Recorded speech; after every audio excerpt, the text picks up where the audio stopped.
kurang dimumule bangke teh urang teh teu meunang salah dahar seka bangke dipakaian baju nu mahal ngabajuan bangke teu meunang salah urang teh ka toel kudu susah bangke marah bangke teh beuh sare lagi kudu diinoak panas ya bangke di sapatuan teu meunang salah balanjang bungeun bangke di sapatuan menang meuli didoyong bahkan di toko Tangerang geus bungeun beuh kudu sieun kofu insyaallah naik pesawat dahar teu meunang salah restoran bangke dimumule ku urang ujung-ujungna bangke teh bakal dibawa ka leuweung jadi parab caci kos kitulah kahirupan manusia sehari-hari teh katipu ku bangke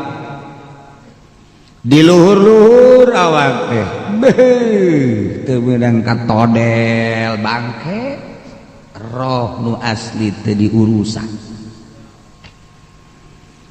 salila manusia teu ngurusan roh nyana ngurusan bangke bae aehum sedangkan ngurusan roh adalah bagian daripada ilmu tasawuf kuari geus teu kapake ngaji tasawuf mbajar teh geus teu layak eueuh nu tertarik ngaji tasawuf jeung kuari ge lain sangaji-ngajina teuing ieu teh nu sabenerna mah nyilib pemajikan marah bae ngaji tasawuf sugan tenang duit teu pati boga sugan tenang ngaji tasawuf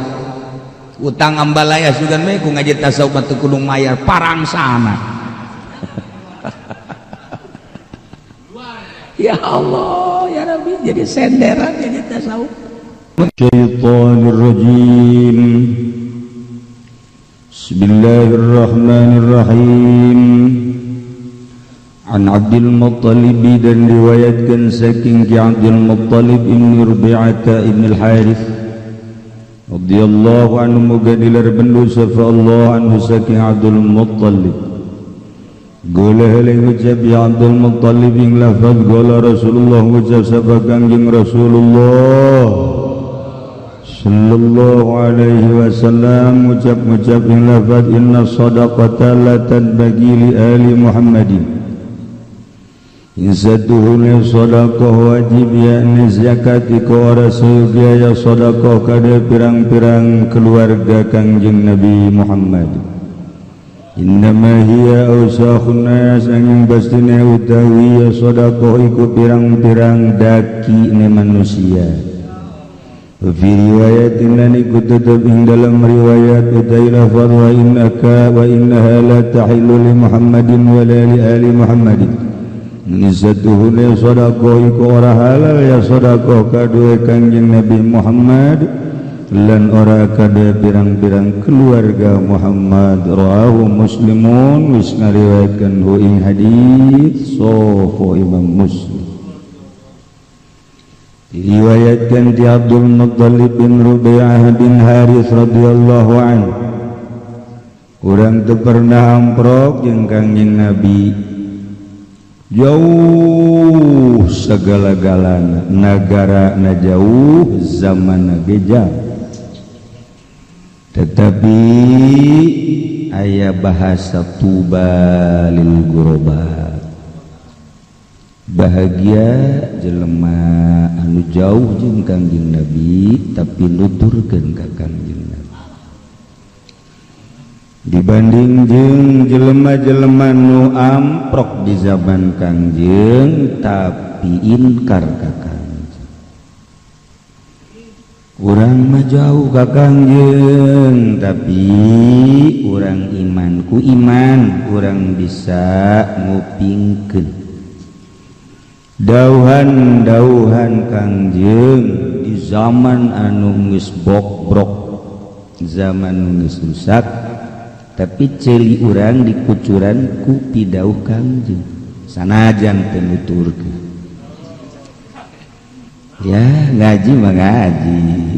didegek dipake wae beres ngabahas kredit nambah beres ngabahas bunga bank neundeuh oh nambahan deposito Masya Allah karim Kangjeng ditahan udang di peuting urang kerek teu peuting ya nu katuturkeun ngan nyandungna doa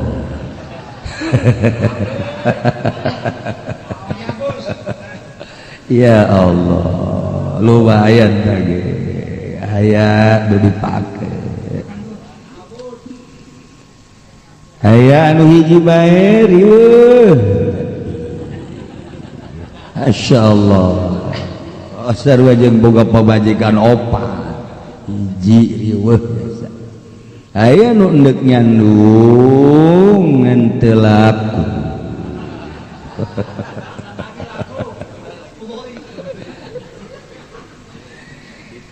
saur Kangjeng Rasulullah inna shadaqata sa'nyana zakat la tanbagi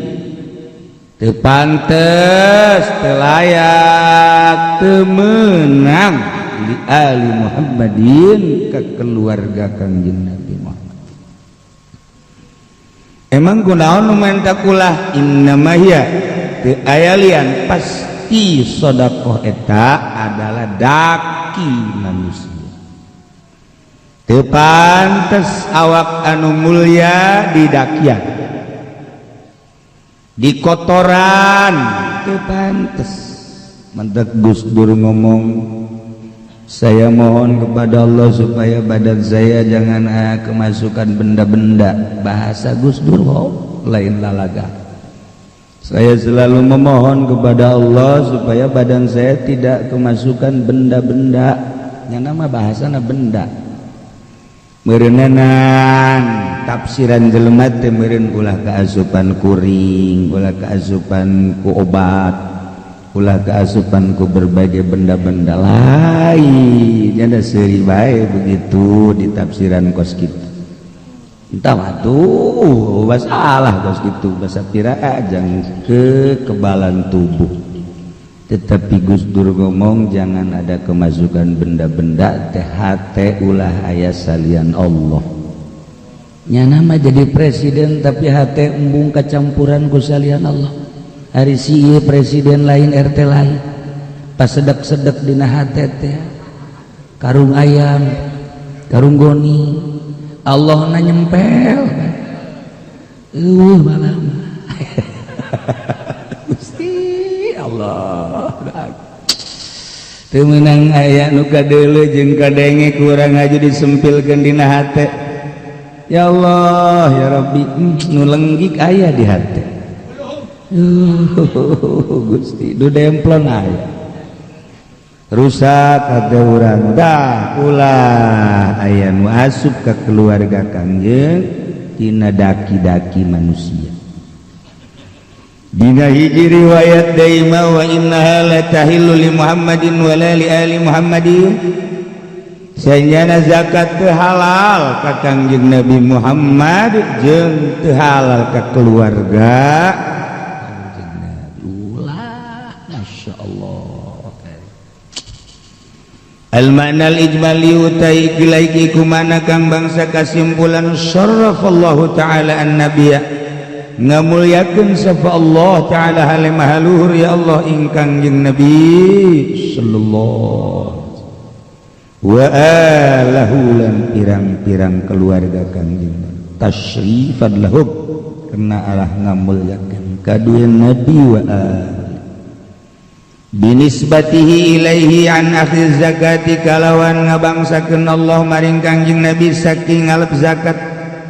allati hiya awsakhu amalin nas kang utawi ieu zakat iku pirang-pirang kokotor pirang-pirang harta manusia wa hum hala utawi yang nabi wa ala ajallu akramu min ayakunu mahalan litilkal busal iku kang leuwih agung lan kang leuwih mulia ini mang saking yantaana ya nabi Allah iku panggonan kade mangkono pangumbahan atuh masa awak nu mulia dibere kokotor seakan-akan penampungan pangumbahan ijidun kanjeng Nabi wa qad akramahumullahu ta'ala lan temen ngamulyakeun hum ing Nabi wa al sabagus ya Allah ta'ala hale mahaluhur ya Allah bi an khassasa lahu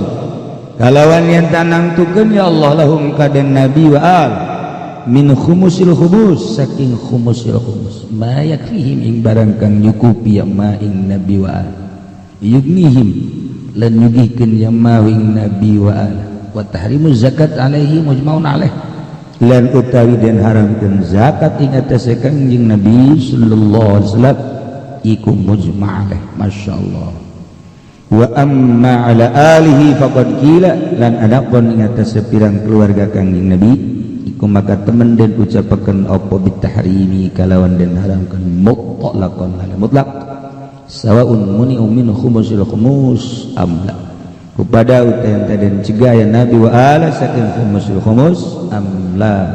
atawa ora waqila tahillu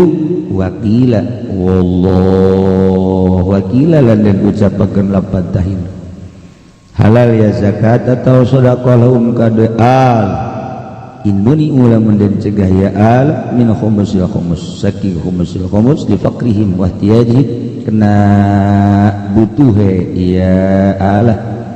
tegas sebut ya Allah zahir umumil hadis at-tahrim lan zahir umum hadis di pirang-pirang hadis ikut dan haram wa hadza kullu fi shadaqatil fardhi tawi ikilah kursa kebeda ikut tetap di dalam sedekah fardhu amma shadaqatul nafli wallahu a'lam bissawab.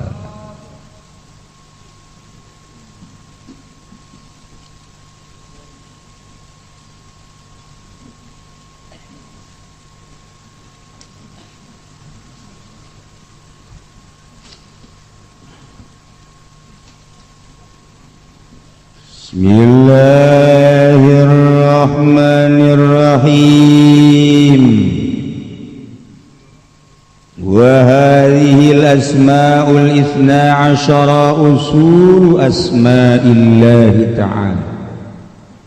Tawi kila pirang-pirang aran kang 12 iku pirang-pirang pokok pirang-pirang aran Allah Ta'ala mahaluhur ya Allah. Ala adadi hurufil la ilaha illallah ingat sebilangan pirang-pirang haraf la ilaha illallah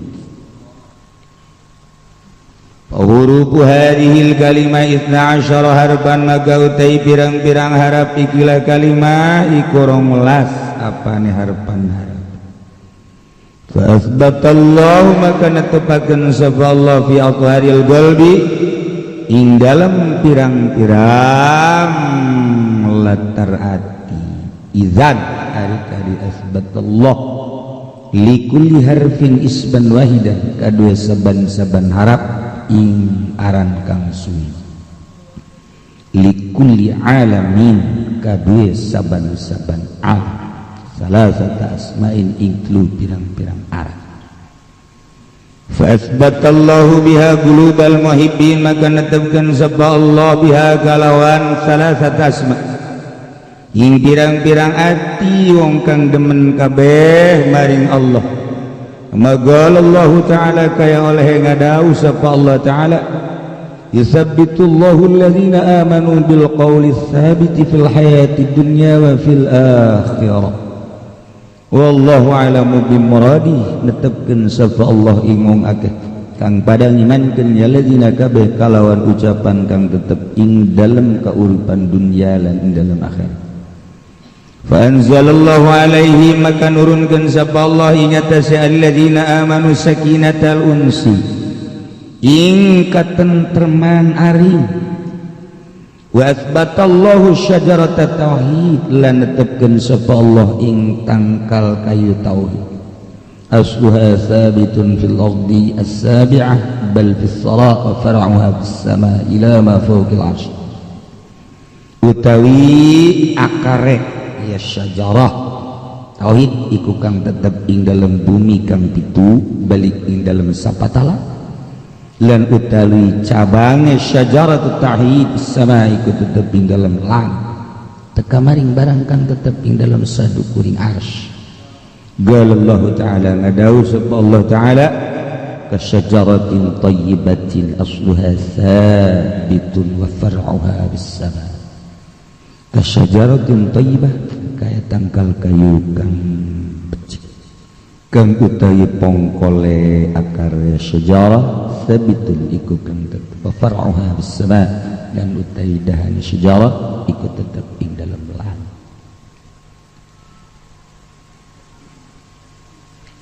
Urang keur ngabahas tentang seputar peredaran ruh. Diatur ruh teh asli nak hirup urang maroh awak urang mamait bangke ketika eueuh roh mentak tadi dia dalil bahwa hirup maroh walau tara yatawaffal ladzina kafaru al-malaik jelema kafir dipaehan berarti roh nu bercokol hirup ketika rohan mayit bangke kurang dimumule bangke teh urang teh teu meunang salah dahar seka bangke dipakaian baju nu mahal ngabajuan bangke teu meunang salah urang teh ka toel kudu susah bangke marah bangke marah bangke teh beuh sare lagi kudu diinoak panas ya bangke di sapatuan teu meunang salah balanjang bungeun bangke di sapatuan menang meuli didoyong bahkan di toko Tangerang geus bungeun beuh kudu disieun kofu insyaallah naik pesawat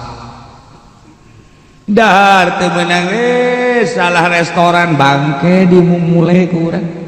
ujung-ujungna bangke teh bakal dibawa ka leuweung jadi parab caci kos gitulah kehidupan manusia sehari-hari teh katipu ku bangke di luhur-luhur awak teh beuh teu meunang katodel bangke roh nu asli teu diurusan salila manusia teu ngurusan roh nyana ngurusan bangke bae sedangkan ngurusan roh adalah bagian daripada ilmu tasawuf kuari geus teu kapake ngaji tasawuf mbajar teh geus teu layak eueuh nu tertarik ngaji tasawuf jeung kuari ge lain sangaji-ngajina teuing ieu teh nu sabenerna mah nyilib pemajikan marah bae ngaji tasawuf sugan tenang duit tepati boga sugan tenang ngaji tasawuf utang ambalaya sugan we ku ngaji tasawuf teu kudu mayar parang sana ya Allah ya Rabbi jadi senderan ngaji tasawuf ruh nomor kahiji ruh jismani minal badan as-sadru ma'al jawarih dhahirah ialah zahir awak kurang aya rohan bisa kicep bisa bentak bisa denge bisa ngambe aya rohan disebut ruhul jismani urusan ku urang syariat supaya rapi huduna salatna puasana haji jeung zakatna kahirupanana urang kudu make syariat kumaha cek syariat lempang kumaha ceuk syariat diuk, kumaha ceuk syariat dahar, kumaha ceuk syariat minum, kumaha ceuk syariat dan lain-lain sebagainya. Ialah muamalahna al-amal bil mafruḍat allati amarallahu biha min al-ahkamil zahirah bi ghairi syai' wa la yusyrik bi ibadati rabbih ahad. Ngajilah fikih, tuntaskeun ti mimiti di parukunan, naik sapinah, naik takrib riyad, naik fatul mu'in, terus ke fatul wahab, terus ke haji wahab. Ya eta timiti nu leutik datang ka nu berjilid-jilid jang urusan zahir pateng tangan nu mantak haju loba ge jilidna lantaran loba kaol-kaol imimiti mutamad soheh asoh dhaif dan lain sebagainya. Etalah aturan ilmu usul fikih jeung qawaidul fiqhiyah jang sakadar nerapkeun zahir supaya rapi. Urang didinya bae tah hirup di makom eta angel ka sorga lantaran urang teh nuturkeun taklif capek. Kumaha wudu cak syariat capek urang didoktrin ku taklif, salat capek dan lain-lain sebagian moal aya kalazatan sebab ngan datang ka zahir doang. Naik kuari atuh supaya mantap ngurusan ruhur rohani, naik setingkat adalah qalbu. Matana ya ne tugasna nu tadi ilmu syariat mun kuari ilmu thariqah. Jalan nu tadi mah jang sakadar zahir ilmu syariat, ieu mah jalan batin ruhani. Mulai urang kuari ninggalkeun syariat, lain ninggalkeun teu make, geus lihai jadi malaka, geus moal kasasar deui menurut syariat mah.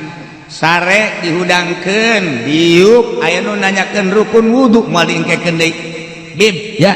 bangun, ada apa? Rukun wudu ada berapa? 17 kayaknya. Ai can waya norekat ya bagus ieu. Masya Allah. Kok jadi 17, Bib? Iya, yang punya orang-orang disatuin situ. Aduh. Masya Allah, kari dah. Lamun geus malakat sakumaha malakatna urang kana Fatihah. Urang keur sare anak urang ngahudangkeun urang, "Bah, tas iyyaka na'budu wa iyyaka nasta'in." Ihdinas siratal mustaqim. PSD. Urang ge Fatihah teh malakat. Lantaran lain bae dipake salat ngariung Fatihah. Oh, segala rupa aya angin Fatihah. Segala rupa Fatihah malakat. Nah, eta urang lamun geus malakat dina syariat bag-bagan ubudiyah, bag-bagan muamalah. Muamalah mah malakat 50% masalah. Kitu keneh munakah jinayah. Kara kurang mulai urusan ruhan, kolbu urusanan. Geus ulah dilingse deui mun cara masantren urang rapihkan heula amilna, jurumiahna, sorokna. Ngelew jeung sarafna supaya rapih. Jadi kan geura naik bari ka alfiah geus teu mikiran eta deui. Ketika urang di alfiah nyaritakeun kalimah kabagi 3, kalimah fi'il, kalimah haraf, kalimah isim, kebalik deui ka sorof. Atuh ambal aya eta mah. Wayah mikiran alfiah balik deui ka sorof. Kitu keneh ketika urang ngaji bilagah. Bilagah teh kelanjutan daripada nahu. Deuk nyaritakeun mubtada takbiranana ku isim nakira kudu apal heula nahuna. Dek nyaritakeun takbiran mubtada ku isim ma'rifat kudu dina nahu heula. Dek nyaritakeun naon rahasiana maf'ul bi atuh kudu ngaji nahu heula. Dek nyaritakeun naon rahasiana ieu tamiz atuh dina nahu, nahuna asakeun heula karak ngaji bilagah.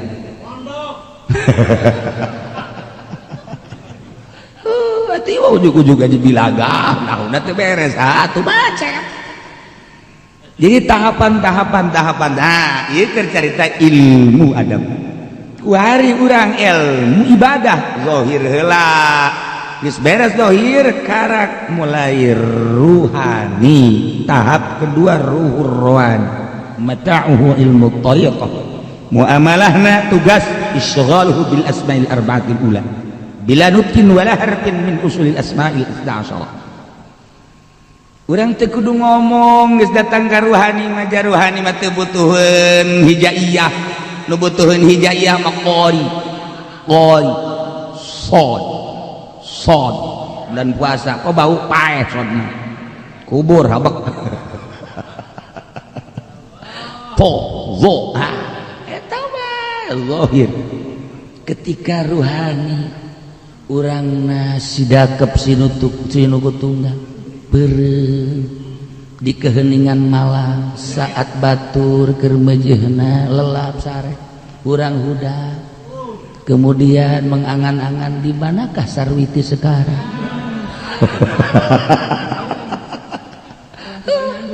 panjenengan ka Allah horeng ngahayal mantap ngajurus urang renung henteu kudu ngomong make bahasa sebab Allah yanzuru ila la yanzuru ila suwarikum walakin yanzuru ila qulubikum dek lumpat ka mana urang ibadah yuk urang kaleuweung ai kitu Allah dileuweung bahasa hate urang ngomong ka gunung batu urang ibadah ai kitu Allah di gunung urang ka ditu bae ka luhur menara maksudna hese-hese teh mah urang malangkeun maneh lebab hutang ambalaya ya hayang ka awewe teh daekeun dagang rugi bae mendingan bunuh diri ibadah jadi gantung maneh apakah aya di henteu atuh ai Allah teu di luhur teu di gunung teu di menara mah atuh di dieu ge Allah mah mulai geus Allah uningan di mana urang aya dumantak di ilmu tauhid aya pertanyaan Allah maha kawasa kawasa henteu Allah ngaluarkeun urang ti dunia Allah soekeun sungutna ai sia ku goblok nanya cenah Allah maha kawasa henteu Allah ngaluarkeun urang ti dunia Allah goblok sia hadir sia sia mah iblis bener jelema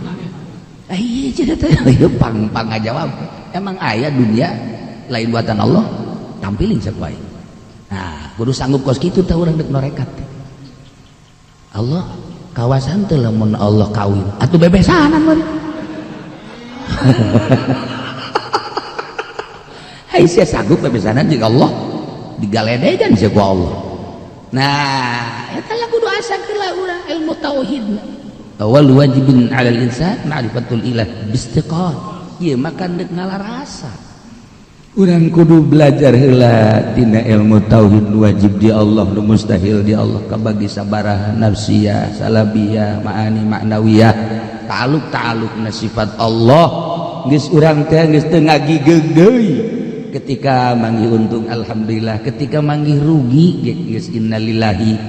manggih nikmat alhamdulillah manggih musibah innalillahi eta bagian tauhid ketika orang hendak asup ke bagian ruhani ulah aya innalillahian kabeh nang ti Allah kudu alhamdulillah ieu dek narobah eta tauhidna sing mantep heula supaya naon nu datang ka urang nu kaluar ti kudrat jeung iradat Allah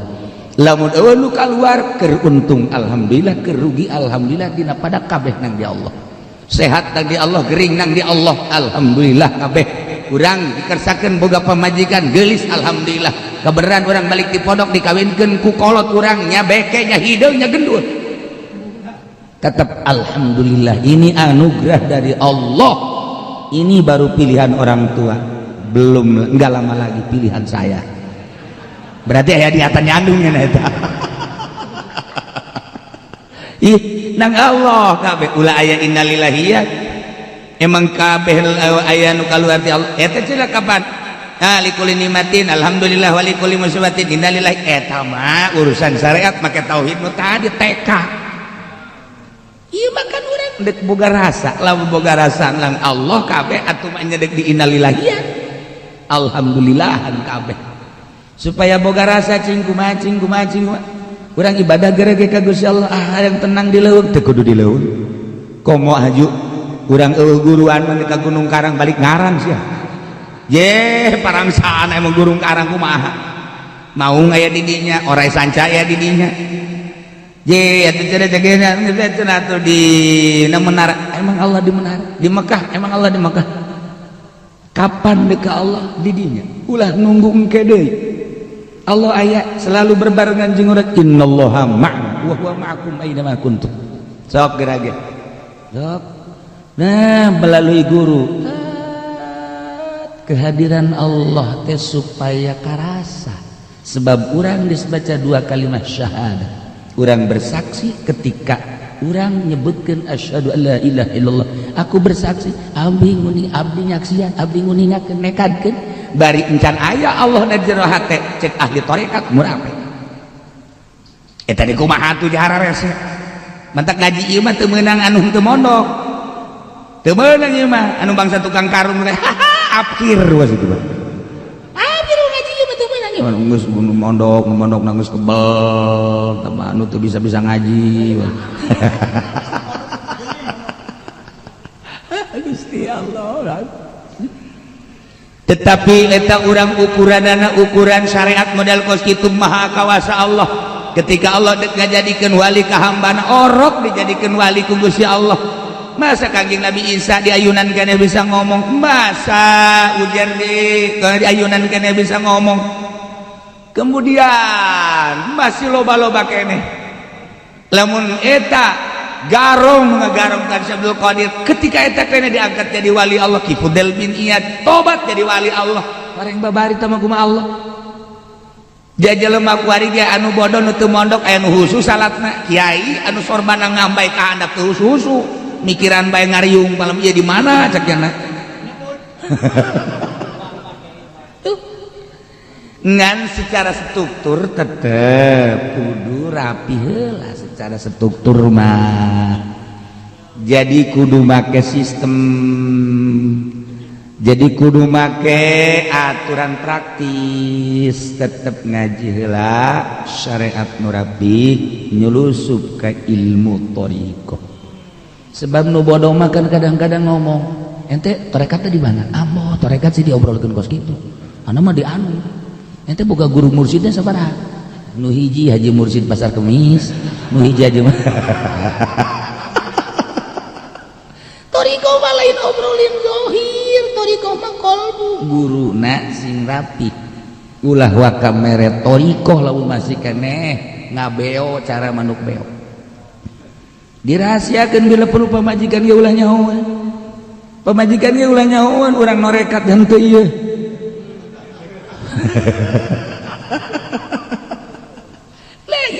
ilmu rahasia kok didohir-dohir kecuali di makom taklim ngajelaskan tentang bag-bagan ilmu thariqah hari sehari-hari mun tanya ente norekatnya iya katuh buku ente di mana ente terus nyaritakeun tarekat ngobrol tarekat pohara jasa diobrolkeun mah ente dagang naon kuari kumaha ieu urusan dagang untung apa rugi mun untung anak menta mana mun anda boga hutang pangmayar ku ente itu cocok cek bermasalah berarti kita budak nah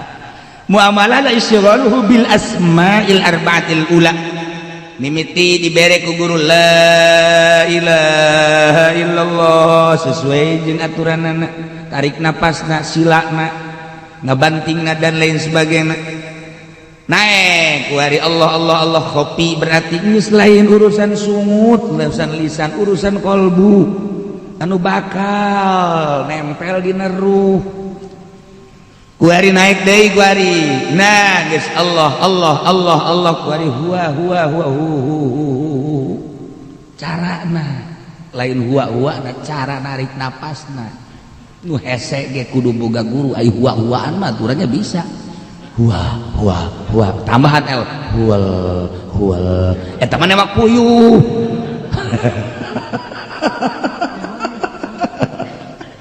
tuh terakhir arbaatul ula al haq cara ki Bilal seret al haq berarti luhur al haq hak masya Allah ieu teh bila nutkin wala harfin min usulil asma'il 12 lantaran urang teh endek nyaba ka alam ruh mah aya alamna nu khusus aya alam dunia ieu ngaranna alam mulki paranti awak di mana diuk di mana cicing di mana ngees awak eta mah deka anu kudu naik kendaraan deka anu kudu gua nah diatur eta mah alam mulki jang awak eta mah zahir urusanna syariat bisa dijama dan lain sebagainya. Nah ari ruhani mah lalakona henteu kudu make kapal tuh kudu make kendaraan henteu ka Mekah aya Mekahna henteu ka Banten jelek Bantenna dan lain-lain sebagainya tak henteu nyaba ka alam eta aya parantina toriko make aturan toriko dek toriko nu mana we ente make Tijaniyah ente Utsmaniyah Ghazaliyah Qadiriyah Naqsabandiyah Qadiriyah wa Naqsabandiyah Khalwatiyah dan lain-lain sebagainya anu enggeus mu'tabaroh silakan sebab nu mu'tabaroh berarti mursyidna seluruh thariqah nu mu'tabaroh tujuanna hiji ma'rifatullah wa rasul mengenal Allah jeung Rasul awaludini ma'rifatullah. Nah mulai langsung diberangkatkeun sesuai jeung aturan guru. Lamun urang boga guru kudu minta fatwa ka guru, lamun teu boga guru urang berangkat sorangan bae. Berangkat sorangan mah percis okos petet buah jararadi can pugu amis teh lamun buahan teh kadang hasil buahna mah gede tapi jarot malun ayeuna dipelakot di rumah kieu carana ieu kakar gede saya 3 haju kembangan bae eta teh di Garut mah lamun tangkal jeruk kajun can kebel kembangan teh kembangna ge dipotongan heula mana anu bagus mana anu goreng kudu ahlina kudu mursyid jeruk iya tuh urang balak jeruk wadi kembangan urang bunga waduh ieu loba jasa kembangna masyaallah diitung we urang bakalna saton di tangkal teh paeh ya tuh kudu aya urang Garut mah urang hese neuleukeun urang Garut ieu kembang nu ieu mah potong kembang nu ieu potong kembang nu ieu potong geus beres eta kakar kembang doang breng kuari pentilat pentilna ge pentil nu ieu potong pentil nu ieu potong paingan bagus aya mursyidna begitu jadi teh dek mahal harga nu diantepkeun waduh cenah nu kula mah beratin ku buah potong nah iya mursidan teh mah kos kitu melalui falahul asmaul husna fad'uhu biha iyalah orang nyulusup ilmu batin nu marifat natijatu asma'i tauhid. Nah seluruh alam dunia teh moal kaluar tina asmaul husna nu asmaul husna teh aya 99 aya jelema nu cicing aya benda nu cicing berarti aya asmaul husna almani aya nu robah-robah atuh berarti al muharrik ketika anu ngamadarkeun aya abdor ketika anu ngamangpatkeun aya nafi'u ketika aya anu bagir ar-rahman ar-rahim ketika anu ngahampura al-ghafur ketika anu sabar as-sabur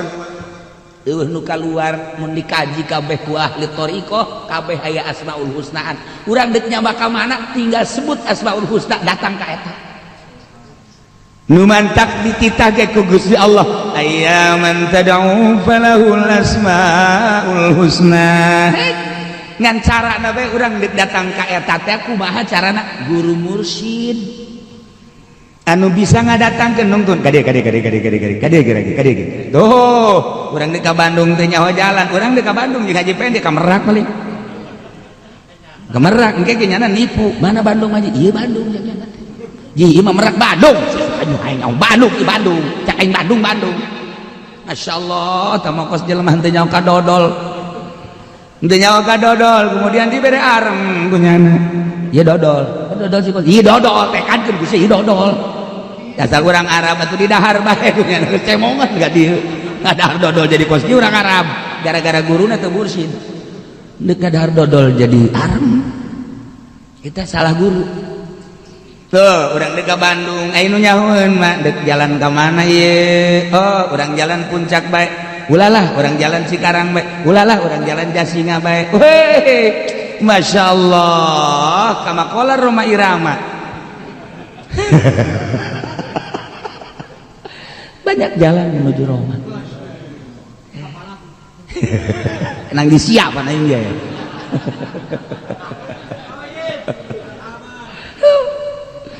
Dumantak kadar suhar pun cuma sekedar deras satu harap la ilaha illallah wa tikraru alpun dibulak-balik jadi 1000 rahasia. Hanya satu la ilaha illallah ternyata bisa nyaba ke alam. Hanya satu Allah tetap bisa nyaba ke berbagai alam. Hanya satu huwa al-haq seperti etalah. Jadi nu dimaksud Asmaul Husna lain sekadar talar Asmaul Husna gorenganan aya suroman utan biawa mutakhaliqon bi akhlaqiha berakhlak Asmaul Husna. Nah ieu asma nus 12 tu kamari dicaritakeun usulu asmaillahi taala ala adadi hurufi la ilaha illallah. Goreng la ilaha illallah teh aya 12 sok urang hitung. La 2 lam jeung alif, ilaha 3 hamzah lam jeung ha 2 jeung 3 5 illa teh hamzah lam tasdid 2 lamna berarti jeung alif eta teh berarti 4 5 jeung 4 miran illallah 3 Allah lam 2 jeung ha jadi 12. La ilaha illallah horenganan 12 harap tuh ya demantak pahuruf hadil kalimah 12 harfan ieu 12 la ilaha illallah teh 12 huruf fasbatallahu fi atfaril qalbi idzan likulli harfin isman wahidan likulli alamin salasata asma'in Allah netepkeun dina ruang lingkup hate idzan nalika ku Gusti Allah ditetepkeun teh tiap-tiap harap isman wahidan likulli alamin tiap alam aya 3 pirang-pirang ngaran nu mantak nu 12 teh dibagi 3 hiji asma nu awal 2 nu mutawasit 3 anu akhir dibagi 3 kelompok engke mun geus tamat ka 3 jadilah kutub akbar. Kayak jadi kutub teh kos kitu. Guys, eta mah sakadar caritaan bae heula. Urang boro-boro kutub. Boro-boro kutub ya, kutub malulu. Makana tiap-tiap huruf teh orang aya rahasiaan. La lam aya rahasiaan, alif aya rahasiaan, illa hamzah dan lain sebagainya penuh rahasia. Numantak ditalingakeun ku guru mursyid cara narik napasna kanyahoan ku guru mursyid sok udang ti peuting jeung tilokna hudangna maca atawa henteuna. Numantak ke aya kinayah ti guru mursyid teh ke kadang-kadang dibere tasbih kadang-kadang ke dibere siwak kinayah-kinayana ke kadang-kadang dibere bahasa dibere nyahoeunnya na teh bahwa si eta teh kelemahan eta dibere anu kelemahan eta dibere anu lamun dibere ieu dibere itu teu Eropa bae kakana dibenturkeun huna goblok sia norekat ongko ieu guru mursyid engke urang jadi bais oh jah horeng deuleukeun ka urang ai teu boga guru cenah nuleukkeun kumaha urang bae ye sugan teh kernas be orang keur nyekelan nu dihandap. Aduh, ieu mah tengah peuting. Oh, lain zikir ka Gusti Allah, musapan si eta. Tuh kan. Nah, mulai gua lifas batallahu biha qulubal muhibbin. Engke lamun urang terus bae zikir la ilaha illallah, la ilaha illallah, la ilaha illallah. Mantak aya lah mutamar thariqah. Jang naon eta jang ngajelaskeun nu mana nu mutabaroh nu mana nu henteu guru-guru mursyidna engke di mutamar bakal dijelaskeun di anu aya murid di anu aya tah geus sedeng jeung mursyid mah nah geus kajeun eta mah tetapi nu jelas cara zikirna dicaritakeunlah di sirah aya sabaraha kelompok di dada aya sabaraha kelompok manusia teh horenganan roh pertama di mana roh kedua di mana roh katilu di mana roh pertama geus bisa nyaba ka mana, mun ulin roh kadua geus bisa nyaba ka mana, roh katilu geus bisa nyaba kanyahoan ku ahli. Sejuta kali nyana bebeja bahwa nyana anu atunya anak kan dina alam eta kapanggih jeung bangsana. Moal bisa kakaliruan atuh sanajan mantep paling ge ahlina karunya si eta nu mantap karunya kok nyana ngaku-ngaku kok nyana padahal teu pernah hadir kan hadir DPR jeung DPR polisi jeung polisi balok hiji jeung balok hiji ari si eta mah balokna di kitu-kitu geus lain dipanggul di hulu balok teh tah kos gitulah mantak engke dibere kecerungan ku Gusti Allah eta mah teu meunang disanggah deui aya nu resepna teh salat aya nu resepna teh puasa aya nu resepna maca Quran aya nu resepna zikir teh aya nu resep maca sholawat eta mah pemberian ti Gusti Allah kajen dipaksakeun urang teh maca salat resepna Quran kajen dipaksakeun maca Quran resepna zikir kajen dipaksakeun ieu mah salat bae eta anugerah ti Gusti Allah hese eta mah nu mantak Allah mere lantaran dek dijadikeun eta kudu loba salat ieu teh dek dijadikeun eta kudu loba puasa ieu teh dek dijadikeun eta kudu loba maca Quran ieu teh dek dijadikeun eta kudu loba maca sholawat atuh teh mah sesuai ku Gusti Allah teu bisa dipaksa-paksa tah mah nah kos kitulah urusan batin nu mantak di dieu dijelaskeun yusabbitullahu alladzina amanu bil qawli tsabit fil hayati dunya wa fil akhirah. Gusti Allah netepkeun ka jelema nu iman bil qauli sabit bahasana teu kaluar tina ucapan nu tetep Quran, hadis, zikir, sholawat bil qauli sabit. Rata-rata mayoritas zikir fil hayati dunya wa fil akhirah. Di kehidupan dunia jeung di akhirat maka ayalah tandana nu mantek jelema ketika norekatna pertama mun urang melak tangkal kayu ta akar pancerna teh geus kahadap kadeuleukeun seminya mulai bersemi akar mulai bergerak kadeuleu ku anu melak kitu keneh guru mursyid ketika muridna jadi seetik bersemi aya tanda semi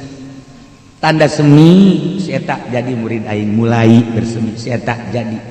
mau diceritakeun tanda-tanda nu jelas kajahuan ku guruna si eta jadi aya eta tandana si eta jadi aya tanda sejuta kali nyana ngomong norekat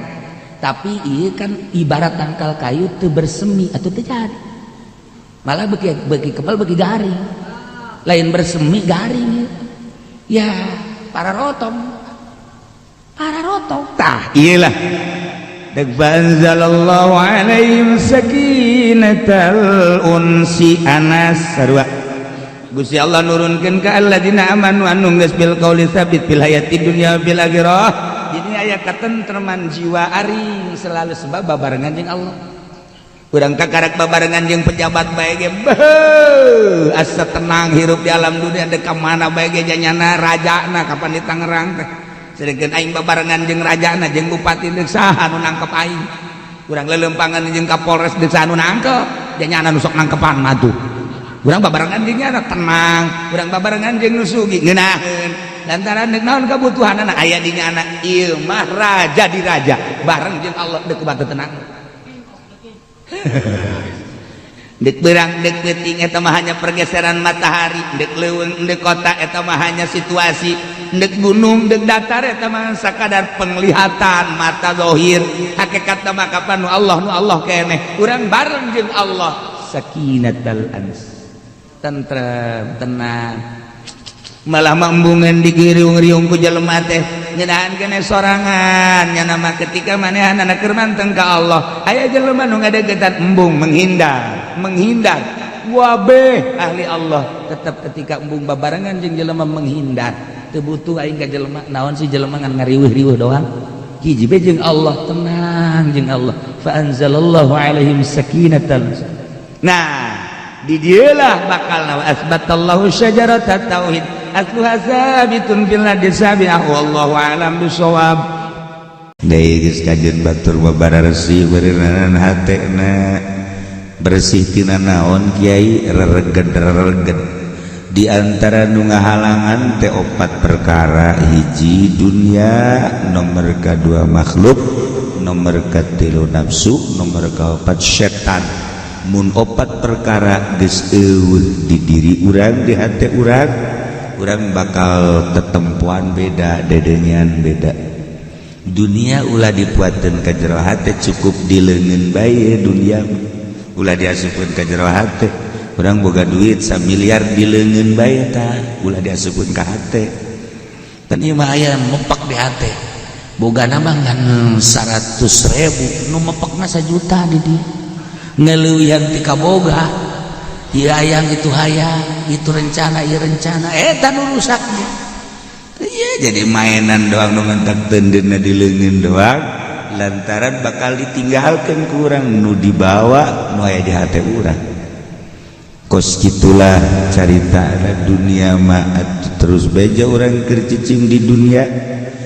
pasti damah meureun dula deuleu dedengian aya lah dunia mah ulah diasupkeun ka jero hate bersihan hate kitu keneh makhluk ulah aya hiji be Allah. Nah sebenarnya pibahanan di diri urang aya sebab naon sebab baheula Gusti Allah anu wujud kidam baqo mukhalafan lil hawadits kiamu bidam siwadan yatan selanjut hiji tidinya kobado qobatan min nurihi tina nur Gusti Allah dicandak dijadikeun nur Kangjeng Nabi Muhammad sallallahu alaihi wasallam dijieunkeun lauhil mahfuz kolam dijieunkeun makhluk kabeh jadi urang aya nur Kangjeng Nabian ieu urang teh aya nur Kangjeng Nabian di diri urang tinggal ku urang we disingkapkeun mana si nurna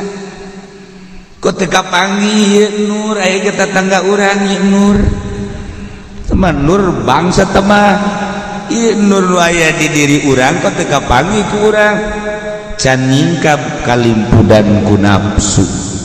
kayak nur Kangjeng Nabian lamun kabuka atuh cara para wali Allah urang anu geus disingkapkeun cahaya Kangjeng Nabina atuh lamun Kangjeng Nabi adil urang pasti adil Kangjeng Nabi jujur urang pasti jujur mun geus kapanggih jati diri urang nur Kangjeng Nabi nu aya di diri urang atuh meureun salatna ge ngeunah tahajud da Kangjeng Nabi datang ka barengkak ku nikmat-nikmatna atuh urang ge meureunanan barengkak loba nu bengkak mah sebenarnya urut ditajong teh main bola dikrek segala komo teh nu gering mah lain eta tapi ieu ku nikmatna ibadah teu karasa tah gering muriang aya naon aya nur Kangjeng Nabi mata kurang dibacaan sholawat lah abeh kasingkam kalau urang sering maca sholawat ulah loba-loba sapoe 4444 bae nyingkap ke kajian kumaha ge babudah ujianna sumut urang geus teu meunang 3 poe dibawa ka usada insani kunaon ieu mabok sholawat diukur bae urang gelana diukur mampu raik samaraya kena kasingkap nur Kangjeng Nabi kena kasingkap aya nur Kangjeng Nabi ya lamun geus kasingkap nur Kangjeng Nabi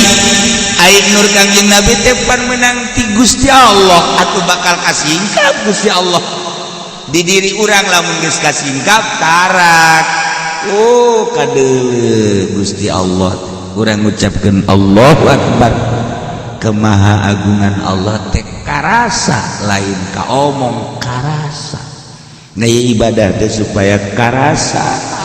ku urang lazat ngeunah cara Kangjeng Nabi teh nikmat salat eta zikir eta maca Quran boh maca boh ngadenge nikmat nu aya sebab eta teh tadi eueuh halang antara Kangjeng jeung Allah kitu keneh para sahabat khulafaur rasyidin maqamo eueuh halang antara dirina jeung Allah aulia Allah eueuh halang antara dirina jeung Allah urang mah loba jasa halang hese kahalang kudaekna ge geus alhamdulillah ngomongna ge geus ditu boro-boro husuk kudaekna dia sama lemah teh jelema kos kitu teh lemah Ai nu tilok ngaji mah bener ngomong kos gitu kudaekna ge deureus tah. Ai urang mah nu sok ngaji ulah kos itu ngomongna. Ulah kudaekna ge deureus atuh moal maju-maju tah kos gitu. Moal maju-maju, majukeun coba hayang nyaho. Coba lamun kiai tarangna hideung hayang nyaho poe dipadukeun siapa yang tarang. Abeh hideung sarua. Itu pamer hideung. Nah hideungan aing jeung kiai meureun nya nama dibadug-badugkeun. Batu kiai mah asli urut sujud ayeuna mah lain keterokan. Habeh pajar ahli tahajud. Atuh lain tidak hideung tahajud bersinar. Aya sinaran di wajah.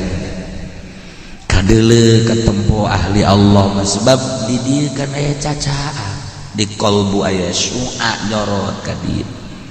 Tah kajeun teuing kulitna hideung tapi aya ilahian cahaya ilahi muncar kana beungeut hideungna ge herang kadeuleu negro hideung tapi herang urang putih tapi kucing sebab naon ieu kabacakan ku urang teh kredit can kabayar masyaallah dagang nu meuli anak umurna geus 35 can laku keneh bae urang boga pamajikan 2 nu kolot marah bae aduh ampun rumek tah dina wajah da karena mengkerut tapi lamun cekas lah ka urang ulah boga pamajikan 2 opat tapi kadang cekas oh mantap jasa kita boga pikiran naon bidug meureun mah jelema ieu aing mah geus boga pamajikan sok dipikiran kumanyana bae geus tah mah loswat di kos kitu mah lain aya cahaya ilahiyah atuh diatur moal pati-pati aing nyandung atuh lamun can bisa beh atuh moal pati ka wuduk aing mun teu boga kalapa beuh pohar tah imahna tah kendaraanana tah perusahaan beh lamun ku pangeran dimenangkeun 10 sanggup aing mah 10 kulantaran ngan nyita opat doang geus emang geus opat bae ngan nu hiji digonta-ganti abeh loba ji moal aya teh jelema nu geus kitu teh boga pamajikanana mah 2 ngan nu hiji digonta-ganti anu kolotna mah teh mah kunci ulah-ulah pangbeasan teh mah weunang teh mah geus dijore dek bagus du kolot ulah sok ditinggalkeun brang-breng-brong kenah tuh geus sebab nu kolot mah kan kieu urang mah di mana-mana mawa seusehaneun ka nu kolot bagiannya sih nu kolot teu zaman baheula kuari mah leuwih parah walau nah ai diatur mah ku agama ngeunaheun hirup teh kemudian aya cahaya ilahian kehalangan teu nyandung urusan ada di parentah ieu usaha di parentah asal bisa be ulah ge hubud dunia antara usaha jeung hubud dunia udah dihijikeun usaha mah usaha tuh Imam Abu Bakar Siddiq ge usaha pakaya tuh pengusaha sukses itu Abu Bakar Siddiq moal jadi sekali perang ngejual 1000 ontak lamun lain sugih atau eta kangjeng Nabi Ibrahim teh masyaallah kasub kana ulil azmi atuh moal bisa nyuguhan dahar lamun teh sugih mah nyana mah panti surya ka Mesir teh sabaraha pos jelema nu dagang teh tah dijieunkeun pos-pos dahar di imahna nya lama ngembrak bae setiap aya sahabat tamu nu ka imah kudu dahar bae panari si eta mah nyana keur dahar aya tamu kunci ulah kena kadeuleuan tungtung nama kapan ceplak ke lalaunan teu ngeunaheun ka beuteung tadi besi kadenge ku batur nu tadina teh sendok ke terang teh barang eta mah eta paret merepet dur-dur pet kos kitu masyaallah embung kajawan ku batur kanjeng Nabi Ibrahim digelar dahar bahkan jana mundahar tejeng tamu terjadinya nama tedahar pernah neangan batur dahar datang ke 60 km neangan jang batur dahar doang nggak baturan neangan 60 km kurang manu ayah gini tamelar berarti kan sugi atuh masalah atuh beren sugih teh ngiriman aya usaha ongkoh masalah nu penting ulah aya gitu nu mantak disuguhkeun ge eueuh di hate nu mantak disuguhkeun ge eueuh di hate pan aya di hate mah jadi suguhkeun ulah yang anak ieu yang insuk ieu yang isuk atuh jang mana jang batu ieu jang anak ieu jang insuk ieu jang isuk eueuh jang batur eta ngaranna asup hate aya di hate mah ieu ngembrak we los aya jeung beja-bejana los asal ganti bejana tuh ulah aya di hate urang boga mobil jelema nu butuh ieu pula deuk ngijeu mobil kayak naon tah pemajikan ieu hamil karena meriksa bawa aya jeung meuli bensin eueuh tah masyaallah jang dahar tah aduh geuna-geuna urang ayo kan ngeunaheun nu nginjeu urang ngeunaheun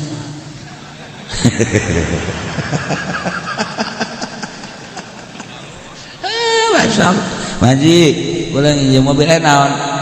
ieu pemajikan yang mules deuk ngalahirkeun meuli sia ge parangsana emang aing boga mobil menang nyokotan nang meuli kadenge ku jeung sia nang meuli atuh masyaallah atuh aya kos kitu mah kula mah ieu menak nyewa bae lain sewaeun aing mah ieu pemajikan kurang ngaborosot di jalan atuh sabodos sia teh urusanna sia-sia nu boga gawe ngeborosot sia itu urusan jeung sia moal kebal ku galedeg jelema kos kieu aya urang tempo kahirupan para solihin kahirupan para aulia-aulia Allah kahirupan jelema-jelema anu geus marenang ridho Allah subhanahu wa ta'ala nikmat lah urang hirup di dunia ngamampir doang kok diriweuh sih keur mejena lindek dunia di leungeun urang wayah urang balik bae ta urang kudu boga kasadaran na ieu urang ngaji supaya urang timbul sadar jahe orang sakedeung hirup di dunia can bisa urang ibadah loba gangguan meureunanan boh dahareun inumeun kitu kene deuleu denge pergaulan urang memperbaiki besi isuk pageto di pulut ku Gusti Allah tah ieu sadar kana sadar mana anu teu sadar aki-aki ge tahun baru ka puncak eta kan teu sadar eta kos kitu ka puncak aki-aki ya Allah ya Rabbi pan geus teu normal jerona aki-aki mah dek naon tuh ka puncak sanyadan ditoelan ge jeung moal hudang atuh geus dek kanaonan nu ngora ge geus teu kudu tahun baruan ngadoa tahun baru lain kudu leuleumpangan kos kitu para jamaah kaum muslimin wal muslimat rahimakumullah urang